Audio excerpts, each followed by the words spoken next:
Resuming debate, the Honourable Member for St. John South Mount Pearl.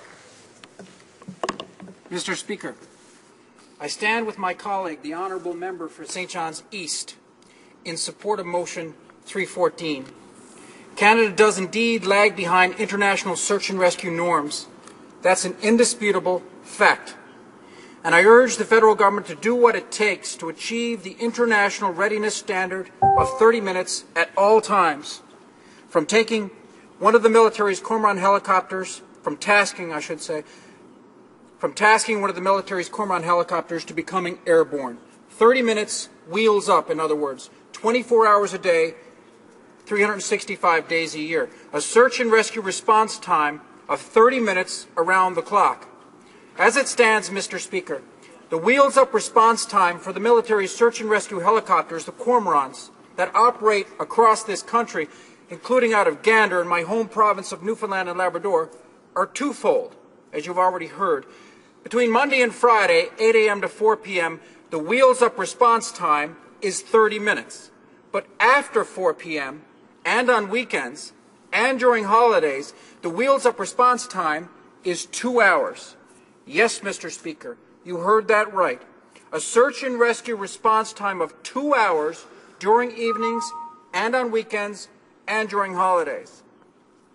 Can you imagine fire departments around this country operating with one response time during the day and another during evenings and on weekends? Can you imagine?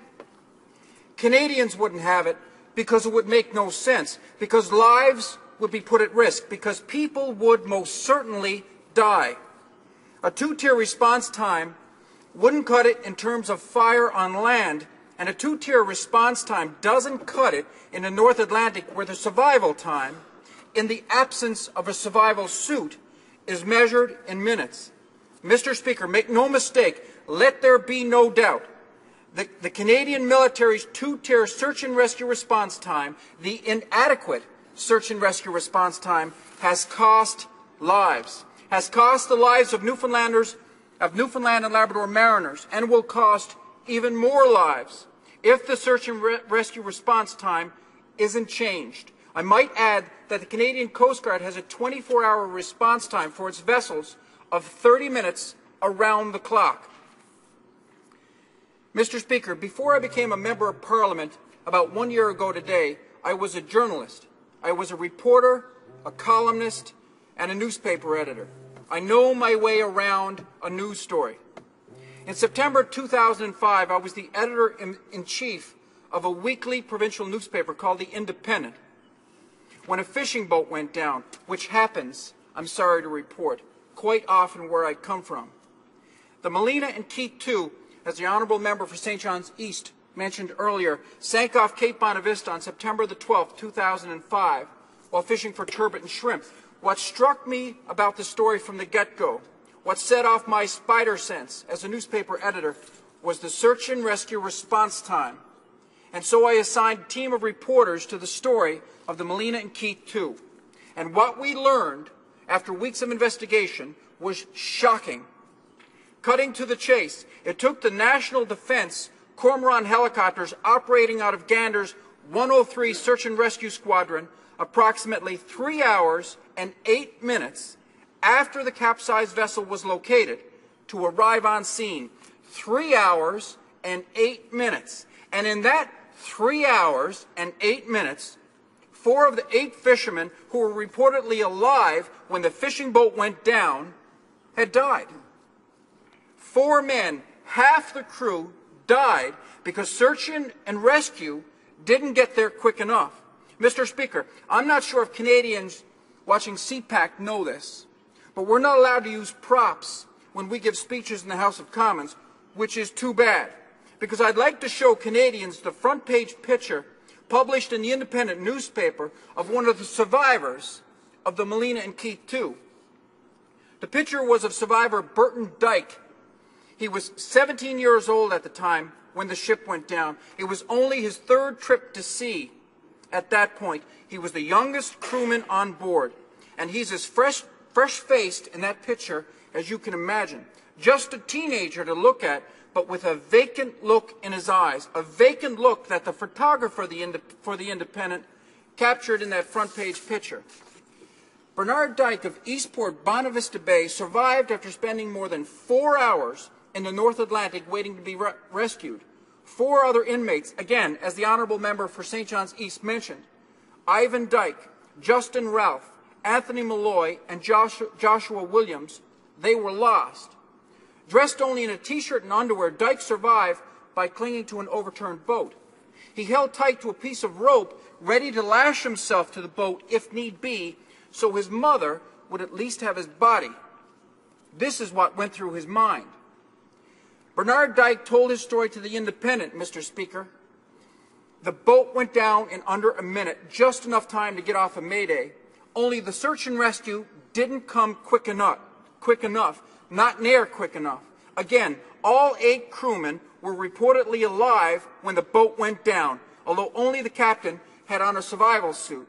The men survived the first couple of hours sitting on the bottom of the overturned vessel. When the boat finally went down, the men survived in the water for another 2 hours or so by holding onto the overturned aluminum boat. Only they didn't all survive. Bernard Dyke watched as his friends and crewmen slowly floated away, as he described it. They slowly floated away because the search and rescue didn't come quick enough. 30-minute wheels up during the day, 2 hours wheels up on evenings and on weekends and on holidays. Not good enough, Mr. Speaker, no matter what the Conservatives say. Not good enough for Bernard Dyke, not good enough for the 4 crewmen of the Melina and Keith II who were lost, and not good enough for provinces like mine, like Newfoundland and Labrador, where people live and die by the sea. The sinking of the Melina and Keith II is but one example of the inadequacies of the military search and rescue response. The CBC's The Fifth Estate carried out a recent investigation into the death of 14-year-old Burton Winters of Makkovik, Labrador. The search and rescue didn't come quick enough for young Burton either, but that's another story, another heart-wrenching story about another needless death. The death of a teenager who walked 19 kilometers before he lay down on the ice and died because help didn't come soon enough. According to the Fifth Estate investigation, Newfoundland and Labrador is ground zero for search and rescue in Atlantic Canada. Most times there are happy endings, but not all times. Each year there are new examples of search and rescue gone wrong. Each year there are new examples of people who perished while waiting for search and rescue that never came. In fact, according to the Fifth Estate, there have been 9 cases in the last 8 years alone. 9 cases, 8 years, where people died waiting for search and rescue. How many lives will it take for the Government of Canada, for the Conservative government, to accept the fact that search and rescue response, as it stands, is not good enough? How many, Mr. Speaker? Because we'll probably get to that number soon enough, the number of people who died because of an inadequate search and rescue response. Here's another interesting fact, Mr. Speaker. The survival odds in the North Atlantic are better for an offshore oil worker than for a fisherman. It's true. Cougar Helicopters, which services the oil industry off Newfoundland and Labrador, recently implemented a wheels-up search and rescue response time of 20 minutes. 20 minutes around the clock. Yes, Mr. Speaker, you heard that right. 20 minutes around the clock. I can tell you this, Mr. Speaker, and I've made this point before in the House of Commons. When it comes to survival time in the North Atlantic, there's no difference between a fisherman and an offshore oil worker. The survival time is the same. Why then the 2-tier response? Not good enough. How does the Canadian military search and rescue response compare to other countries? The members from St. John's East mentioned this earlier as well. Far behind, Mr. Speaker. Far, far behind. According to a report prepared for a House of Commons Standing Committee on Defence, Canada's SAR response posture places last in comparison to Australia, Ireland, Mexico, the United Kingdom, and the United States. Last, Mr. Speaker, behind Australia, Ireland, Mexico, the United Kingdom, and the United States. last. That's not good enough, and it has to change, no matter what you hear from the Conservatives.